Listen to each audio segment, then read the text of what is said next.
اللهم انفعنا بما علمتنا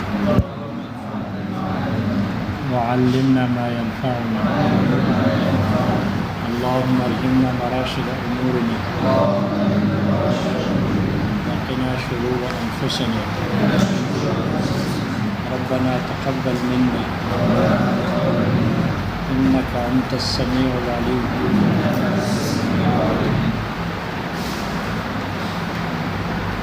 جی سبق یاد ہے بھائی؟ بسم اللہ کرو بھائی. کوئی پیاسا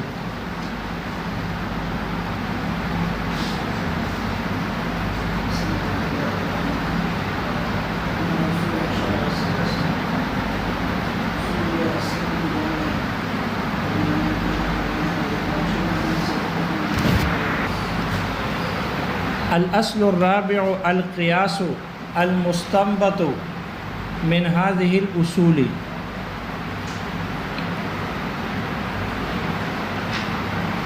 چوتھا اصل وہ ایسا قیاس ہے کہ جو قیاس انہی اصولوں سے یعنی ان تین اصولوں سے اس کا استنباط کیا گیا ہے.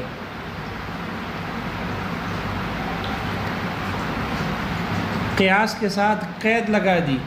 المستنبط من هذه الاصول من هذه الاصول اے من هذه الاصول الثلاثہ، یہ جو تین اصول اوپر گزر گئے، کتاب اللہ، سنت رسول اور اجماع الامہ، ان اصولوں سے قیاس چوتھا اصل ہے اور ان سے مستنبط ہے.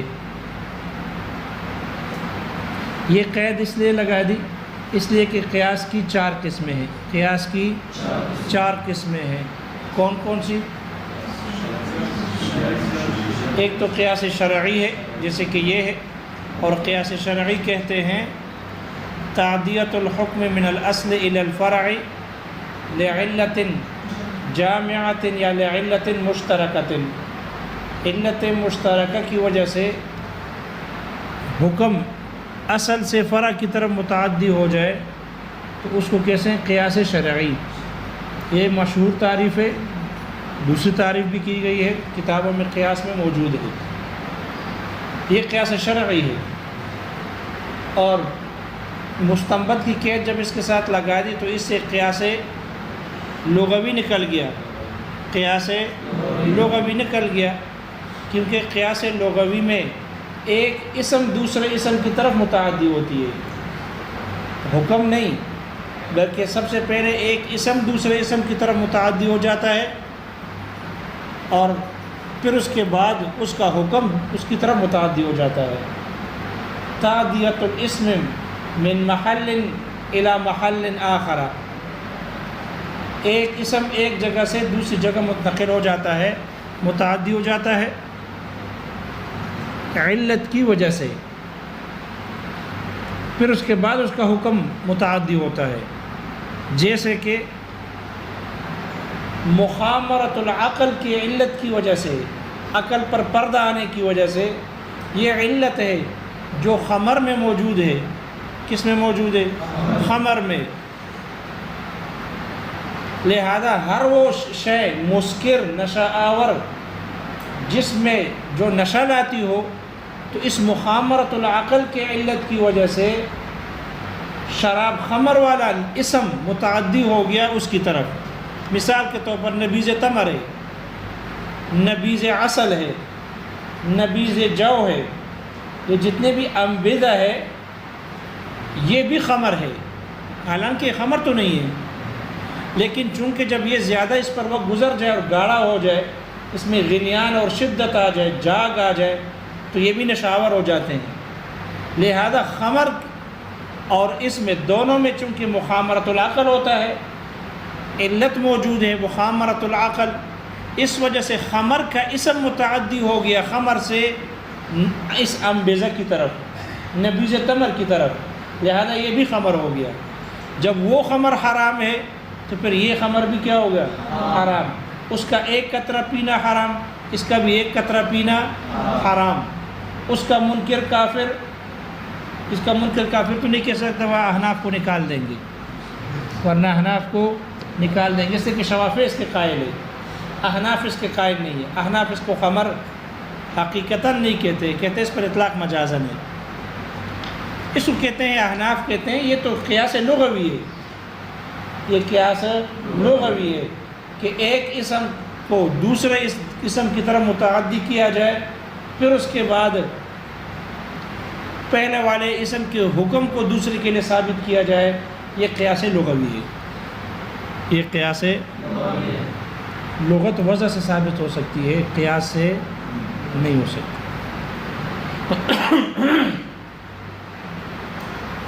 اس لیے المستنبت کی قید سے قیاس لغوی نکل گیا.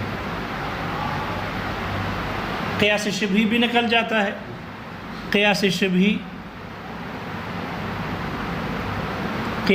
میں بھی مشاکلت فی الصورت کے علت کی وجہ سے حکم ایک جگہ سے دوسری جگہ متعدی ہو جانا، مشاکلت فی الصورت کے علت کی وجہ سے حکم ایک جگہ سے دوسری جگہ متعدی کر دیا جائے تو اس کو کہتے ہیں قیاس شبہی. قیاس شبہی شکل و صورت میں اس کے ساتھ مشاکلت ہے، اس جیسا ہے، اس لیے اس پہلے سے حکم ایک قسم سے حکم دوسرے کی طرف متعدی کیا جائے. جیسے کہ مثال کے طور پر کوئی آدمی کہے کہ پہلا تشہد فرض ہے 3 رکعت نماز یا 4 رکعت کے نماز میں، جیسا آخری تشہد فرض ہے، قعود فرض ہے، اسی طرح پہلا تشہد بھی کیا ہے؟ فرض ہے. مقدار تشہد تک بیٹھنا فرض ہے. کیوں؟ اس لیے کہ یہ پہلا تشہد بھی شکل و صورت میں دوسرے کی طرح ہے، اور جب دوسرے کا قعود تشہد تک عبدہ رسول تک بیٹھنا فرض تو پہلا بھی کیا ہوگا؟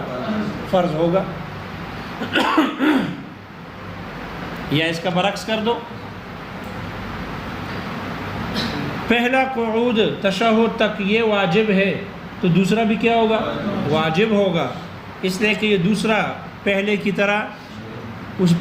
طرح ہے شکل و صورت میں، اس لیے جب پہلا واجب ہے تو دوسرا بھی واجب ہے.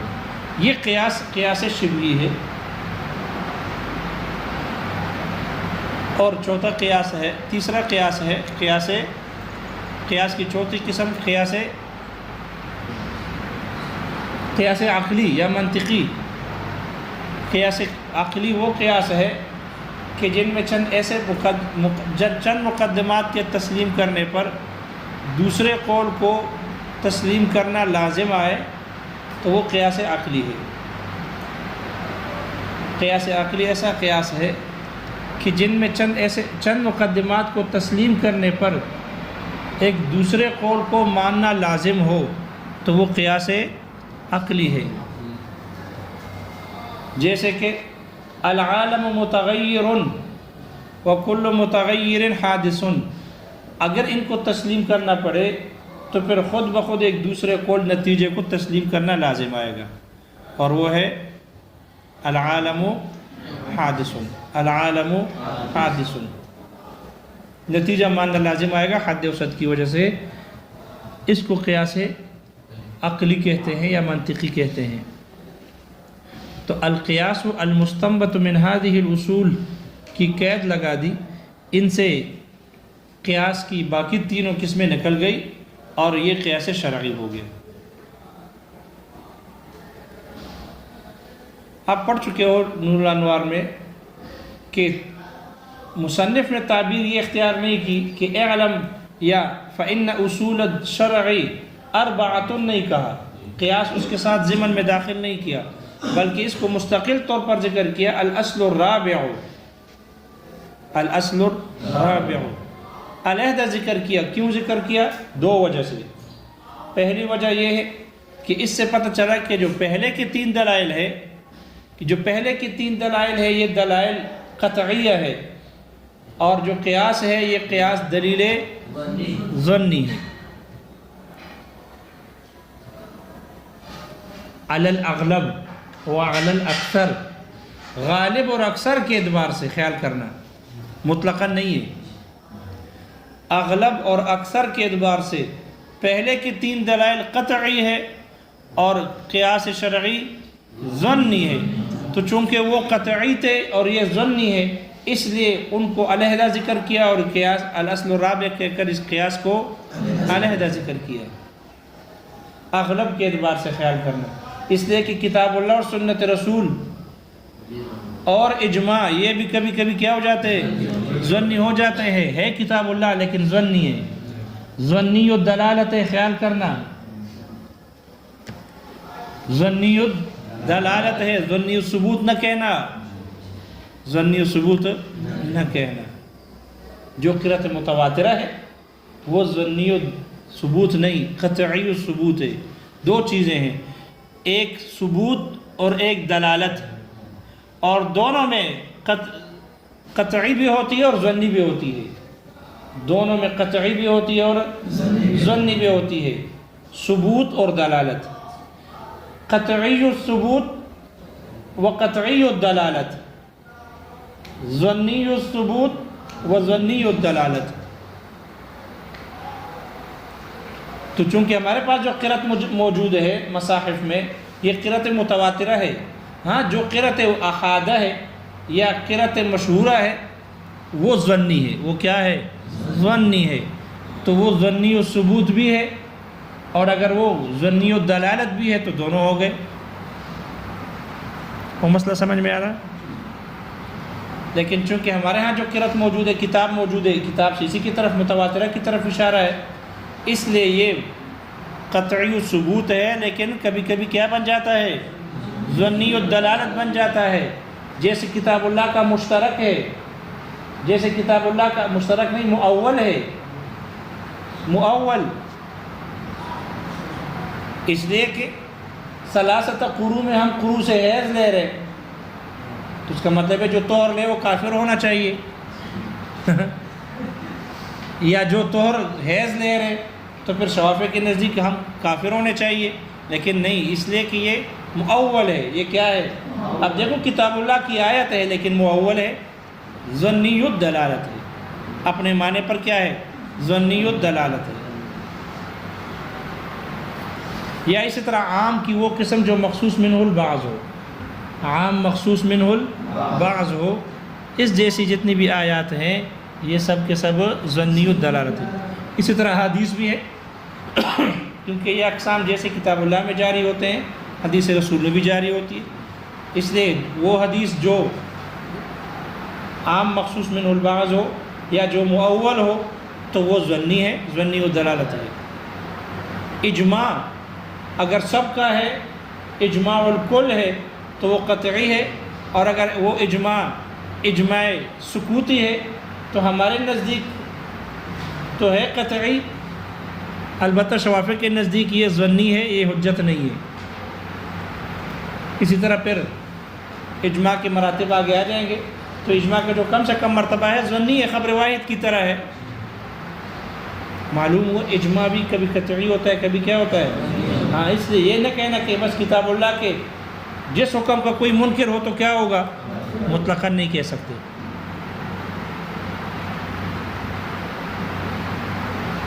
اس لیے کتاب اللہ، سنت رسول اور اجماع الامہ اکثر اور اغلب کے اعتبار سے قطعی ہے اور کبھی کبھی ظنی بھی ہو جاتی ہے۔ اس نے جو کہا کہ قطعی ہے یہ اغلب کے اعتبار سے ہے۔ قیاس بھی خیال کرنا، علی الاغلب اور اکثر تو ظنی ہے، لیکن کبھی کبھی قیاس بھی کیا بن جاتا ہے، قطعی بن جاتا ہے۔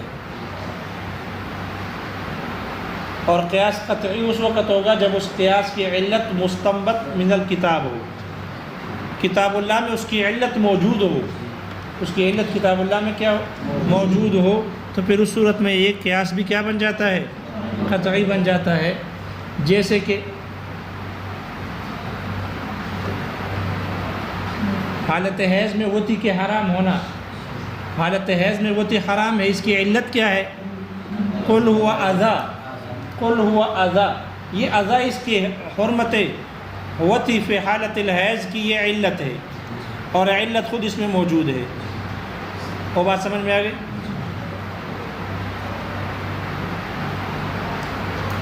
تو وہ علت جو مستنبط میں کتاب ہو، کتاب اللہ اور حدیث رسول میں موجود ہو، وہ قطعی ہوتی ہے۔ وہ کیا ہوتی ہے؟ اب ہے قیاس ہے لیکن قطعی ہے، ظنی نہیں۔ لیکن چونکہ اکثر اور اغلب کے اعتبار سے ان کے جو علت ہوتی ہے وہ مجتہد ہوتی ہے، مجتہدین اس کو استنباط کرتے ہیں، منصوص نہیں ہوتی، اس لیے قیاس اغلب اور اکثر کے اعتبار سے ظنی ہے اور کبھی کبھی قطعی بن جاتی ہے۔ خلاصہ کلام یہ کہ قیاس کو اس اصل رابع کہا، ان کے ضمن میں داخل نہیں کیا، اس لیے کہ وہ تین اکثر اور اغلب کے اعتبار سے قطعی ہوتے ہیں، کبھی کبھی ظنی بھی بن جاتے ہیں، اور قیاس اصل کے اعتبار سے ظنی ہے، کبھی کبھی کیا بن جاتا ہے۔ تو چونکہ یہ اس سے علیحدہ ہے اس لیے وہ قطعی تھے، اس لیے ان کو علیحدہ ذکر کیا اور اس کو علیحدہ ذکر۔ یہ پہلی وجہ۔ دوسری وجہ یہ ہے کہ یہ قیاس منکرین قیاس پر رد کرنے کے لیے مصنف نے الاصل الرابع کہہ کر قیاس کو علیحدہ ذکر کیا ہے۔ اگر ان کے ضمن میں داخل کر کے یہ کہتے اصول الشرع اربعۃ الکتاب والسنۃ واجماع الامۃ والقیاس، تو پھر بھی ان پر رد ہوتا، لیکن ضمناً ہوتا، وہ رد ضمنی ہوتا، باہر نکال کر مستقل طور پر ذکر کر دیا تاکہ ان منکرین قیاس پر یہ رد صراحتاً ہو، یہ رد صراحتاً ہو۔ تو دوسری وجہ منکرین قیاس پر رد کرنے کے لیے الاصل الرابع قیاس کو علیحدہ ذکر کیا تاکہ ان پر صراحتاً رد ہو۔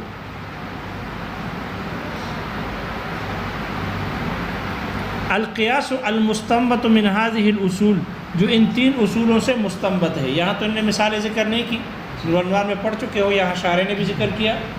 وہ قیاس جو مستنبط ہو کتاب اللہ سے، جو مستنبط ہو کتاب اللہ سے، جیسے کہ حرمت لواتت، لواتت کا حرام ہونا یہ قیاساً ثابت ہے، اس کو قیاس کیا ہے حالت حیض میں وطی کے حرام ہونے پر۔ حالت حیض میں وطی کرنا حرام ہے، یہ کتاب اللہ سے ثابت ہے۔ کیوں؟ اس میں علت کیا ہے؟ اذا، گندگی ہے، اور وہی علت لواتت میں موجود ہے، لہذا لواتت بھی کیا ہوگی؟ حرام ہوگی۔ تو لواتت کی حرمت کو قیاس کیا حالت حیض میں وطی کی حرمت پر۔ البتہ یہاں اعتراض ہے کہ آپ اس سے تو معلوم ہو رہا ہے کہ آپ حرمت لواتت کو قیاساً ثابت کرتے ہو، حالانکہ قیاس کرنے کے لیے ضروری ہے کہ فرع میں کوئی نس نہ ہو، فرع میں کوئی نس، یہ اصل ہے۔ جیسے کہ حالت حیض میں وطی کرنا یہ حرام ہے، یہ نس، اس میں نس موجود ہے، یہ تو اصل ہے، اور آپ لواتت کے حرمت کو اس پر قیاس کرتے ہو، تو یہ اصل ہو گئی، یہ فرع۔ اور قیاس کرنے کے لیے شرط یہ ہے صحیح ہونے کے لیے کہ فرع میں کوئی نس موجود نہ ہو، تب قیاس کر سکتے ہو، حالانکہ یہاں فرع میں نس موجود ہے، فرع میں نس، اس لیے کہ ہم آپ سے پوچھتے ہیں کہ آپ لواتت سے کون سی لواتت مراد لیتے ہو، لواتت مع الرجال یا لواتت مع النساء؟ اگر آپ کہتے ہیں لواتت مع الرجال ہے تو نس موجود ہے اس میں، یہ ایسی فرع ہے کہ اس میں تو نس موجود ہے۔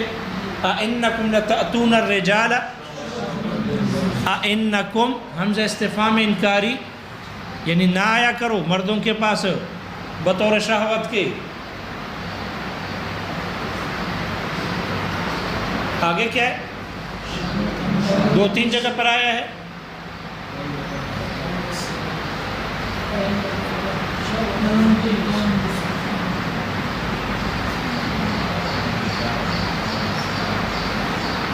واللذان یأتیانہا، واللذان مذکر کے ہیں، اس میں موصولہ، واللذان، اور وہ دو مرد جو یأتیانہا اس گندگی کے پاس آتے ہیں، یعنی یہ لواتت کرتے ہیں، فآذوہما، ان کو کیا کرو؟ ان کو ایذا دو، ان کو تکلیف دو، ان کو سزا دو۔ معلوم ہوا لواتت پر ایذا ہے، تکلیف ہے، مارنا ہے، اور جس چیز پر مار ہو وہ حرام ہی کے ارتکاب پر مار پڑتی ہے۔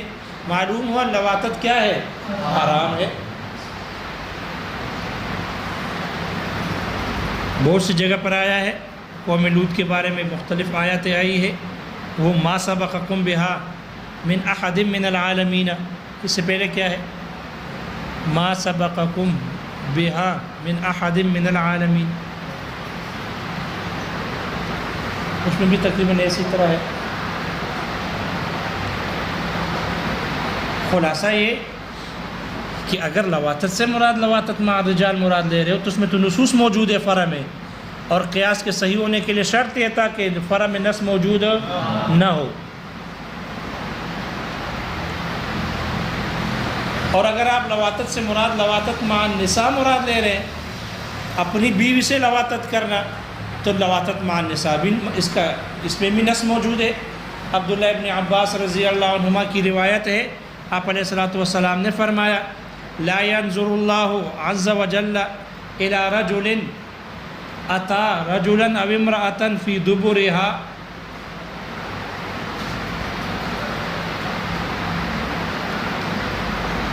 اللہ تعالیٰ ایسے آدمی کی طرف نظر رحمت نہیں کرتے جو کسی مرد یا عورت کے پاس آتا ہے اس کے دبر میں، یعنی اس کے ساتھ لواطت کرتا ہے، آدمی سے ہو یا عورت کے ساتھ ہو۔ تو لواطت مع النساء میں بھی کیا آ گئی ہے؟ نص موجود ہے۔ معلوم ہے ایسی فرع ہے کہ اس میں نص موجود ہے۔ اس لیے لواطت کو مثال میں پیش کرنا شارع کہتے ہیں فیہ نظر، اس میں کیا ہے؟ نظر ہے، اس میں اشکال ہے، اس لیے کہ وہ اس قیاس کی مثال دے دو جو کتاب اللہ سے مستنبط ہو اور اس میں نص موجود نہ ہو، فرع میں نص موجود نہ ہو، اور یہاں لواطت میں نص موجود ہے۔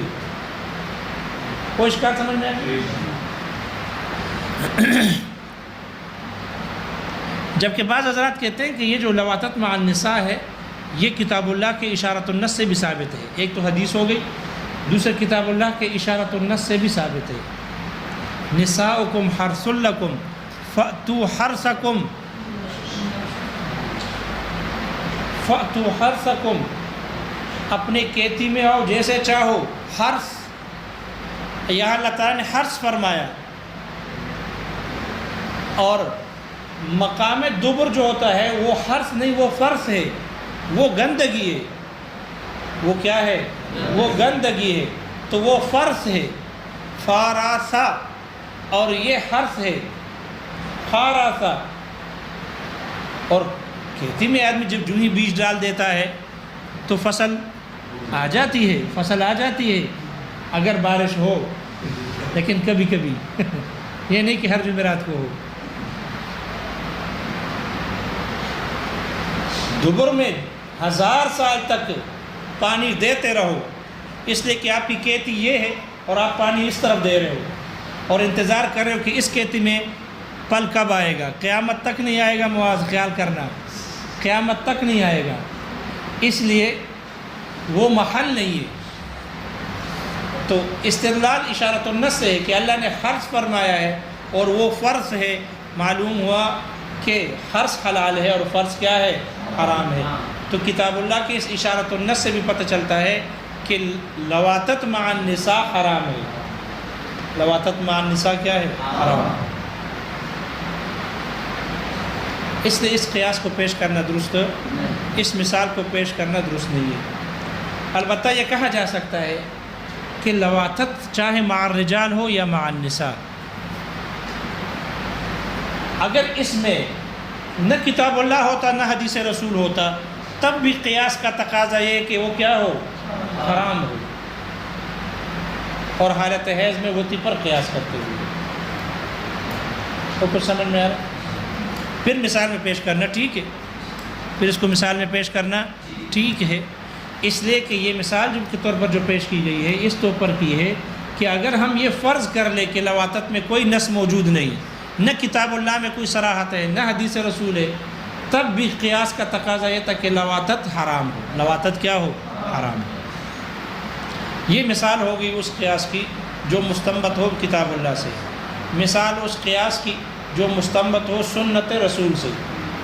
جیسے کہ حدیث میں اشیاء ستہ ربویہ ذکر ہے، الحنطۃ بالحنطۃ والشعیر بالشعیر والتمر بالتمر والملح بالملح والذهب بالذهب والفضة بالفضة مثلا بمثل یدا بید والفضل ربا. یہ حدیث ہے، اس میں اشیاء ستہ 6 چیزوں کا ذکر ہے. ان 6 چیزوں کو آپس میں ایک دوسرے کے ساتھ تفاضل کے ساتھ اور ادار بیچنا حرام ہے، یہ تو حدیث رسول سے ثابت ہے.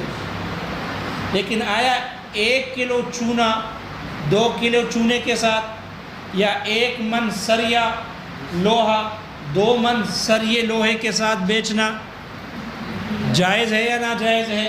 حدیث رسول سے تو معلوم نہیں. لہذا ان کو قیاس کیا گیا ہے ان 6 چیزوں پر، کیونکہ ان 6 چیزوں میں جو علت فقہا نے نکالی ہے قدر مع الجنس، اور وہ علت وہاں بھی موجود ہے، چونے میں بھی موجود اور سریے لوہے میں بھی موجود ہے، اس لیے لکڑی میں بھی موجود ہے. اس لیے جب یہ قدر مع الجنس اس میں موجود ہے تو جیسے یہ چیزیں حرام ہے، ان میں آپس میں بیچنے میں تفاضل اور ادار حرام، اسی طرح چونے میں بھی کیا ہوگا؟ حرام. اور مثال سمجھ میں آ گئی؟ تو چونے کو یا لوہے کو قیاس کیا ان 6 چیزوں پر. اس قیاس کی مثال جو مستنبط ہو اجماع الامت سے.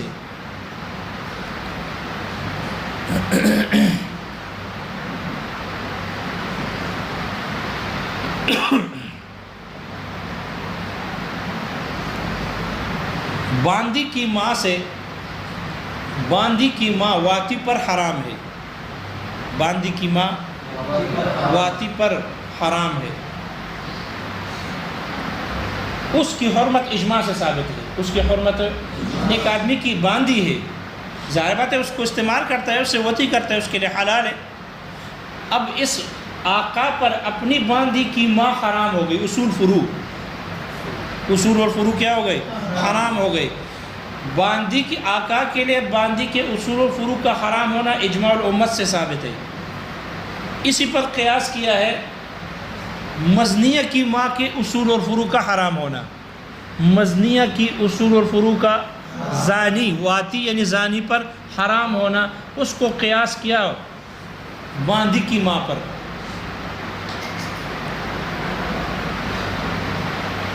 بعلت جزئیت بعضیہ، علت جزئیت اور بعضیت کی علت کی وجہ سے اصول اور فروع جیسے باندی کے حرام ہو جاتے ہیں آقا پر واتی پر، اسی طرح مزنیہ کی بھی اصول اور فروع زانی پر کیا ہو جاتی ہے؟ حرام ہو جاتی ہے. علت کیا ہے؟ علت جزئیت اور بعضیت. دیکھو جب آدمی وطی کرتا ہے اس کے نتیجے میں جو بچہ آتا ہے اصل حرمت اس کے ساتھ متعلق ہے. اصل حرمت بچے کے ساتھ متعلق ہے. وہ جو بچہ، اگر یہ بچہ لڑکی ہے تو واتی پر حرام. واتی پر کیا؟ حرام. واتی پر حرام ہوگی. اور اگر وہ بچہ لڑکا ہے تو موتوعہ پر حرام. موتوعہ پر حرام ہے. اصل حرمت بچے میں ہے. حرمت کا استحقاق اصل بچے کے ساتھ متعلق ہوتا ہے، پھر بچے سے جانبین کی طرف متعدی ہو جاتا ہے. واتی موتوعہ پر حرام، موتوعہ واتی پر حرام.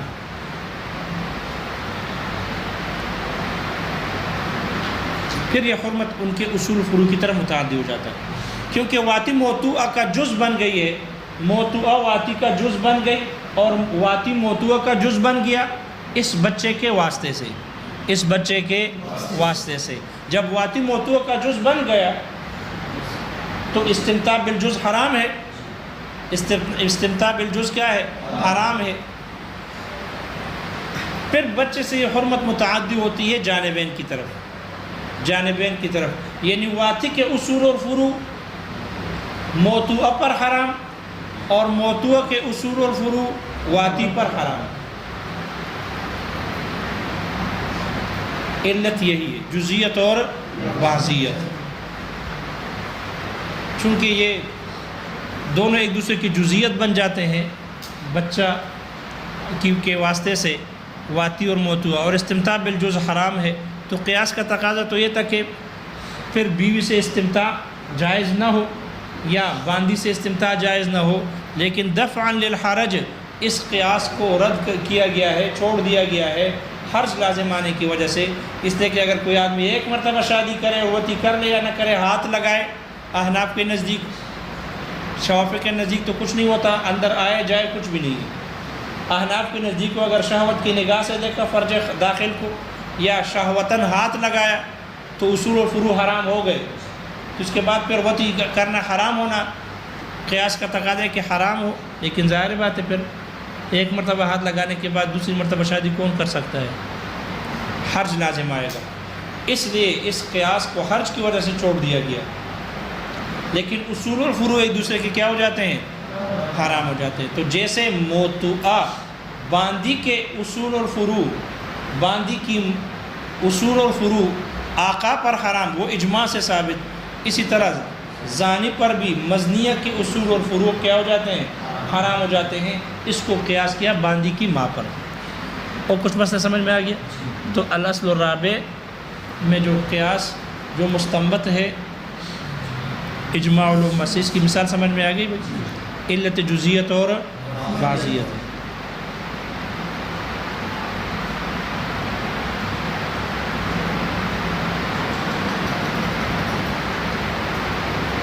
امل کتاب، امل کتاب، ٹائم ختم ہو گیا۔